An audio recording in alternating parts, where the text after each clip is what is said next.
World War III Predictions, Volume 3.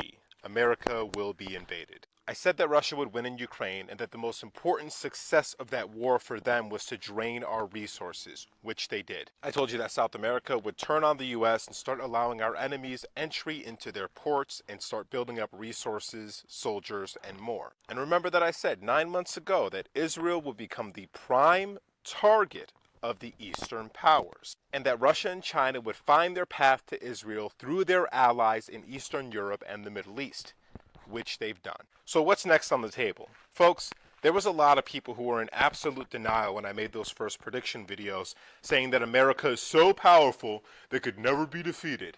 They're like one in like 187 or 192 countries, and 80% of the countries absolutely can't stand our guts because we've become a global terror. America is Babylon. We've done absolutely dreadful things. Just in the past, 20 years, we've killed millions of innocent civilians for imperialistic and colonialistic goals. Gaddafi in Libya was one of the greatest leaders in modern history. He was a saint to his people, and we slaughtered him in the streets because he was no longer going to purchase oil in US dollars. Amongst other things like taking care of his own people, making Africa and the Middle East strong. Anyways, we're the baddies. We're the bad guys. And people just aren't getting this. The entire world is surrounding us. We will be invaded and we will be destroyed. And we need to be.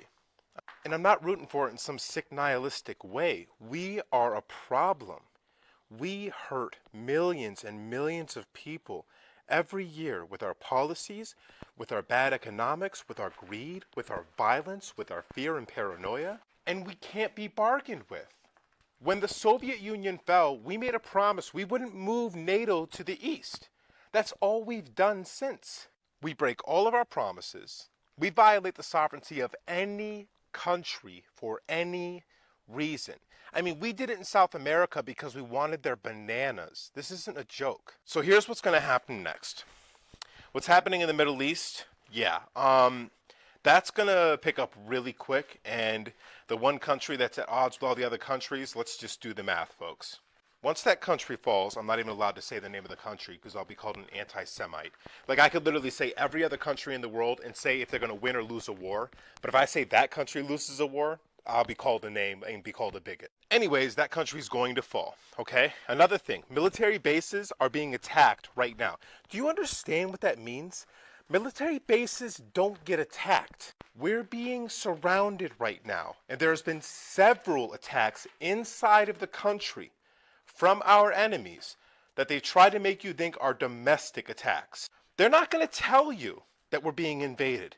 They're not going to tell you that we're being attacked. They're not going to tell you if we're about to be nuked. America doesn't care. It's a psychopathic, rabid animal in the corner that knows it's going to lose, but does not have the decency or humility to surrender and apologize and pay for its crimes in a way where it doesn't have to go down in flames. We are being occupied. We are hostages in this situation, and we better pray that the enemies of our country have more mercy than we've had on the entire world. All right, so like I said, the dominoes are going to topple really fast from this point. Once that country gets taken out, Syria, Iran, Iraq are going to be military bases for Russia and China. Turkey is going to do a full alliance with Russia, China, and all the other countries that support the East. At which point, Europe will be given an ultimatum. Stand down or be obliterated. And then there's going to be some very interesting things that happen with Switzerland. Mark my words. Because Switzerland is the seat of the devil. Because Switzerland is the seat of power for the West. But they can't get to Switzerland until they get through a couple of their bodyguards in the Middle East and Eastern Europe. Taiwan, South Korea, Japan, Australia. Unfortunately, because there's a giant ocean between you and us, and we're the reason that you guys get things like free healthcare, you're going to be absorbed. We can't get to you fast enough. We're going to be fighting a war on the southern border. We're going to be scrambling all of our nuclear readiness aircraft and submarines to protect ourselves from the Poseidon missile that can create a tsunami on the East Coast. We're going to be fully staffed in Cheyenne Mountain, making sure an ICBM does not hit Yellowstone and activate the supervolcano. This war can go one of four ways, okay? One is that all this is just a theater thing. And Revelations is really the thing they're trying to pull off. Like, so it'll get really crazy over in the Middle East, and all of a sudden, the Antichrist will show up, and they'll sign a great peace deal, and it'll be beautiful. And then we're just in a game, and just nothing matters, because they're going to play this stupid game. In the real world, in the realist perspective, America will be invaded. You might say it's going to take 10 years, you might say it's going to take 5 years, but I promise you, it can happen in 2 years.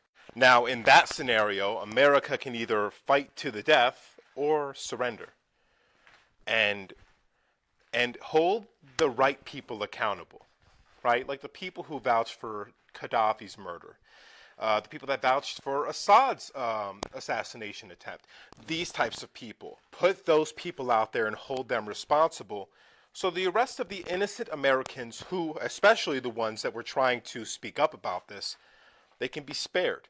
We can be given mercy. We had no control over the situation, and we did what we could to try to speak out about it and stop it.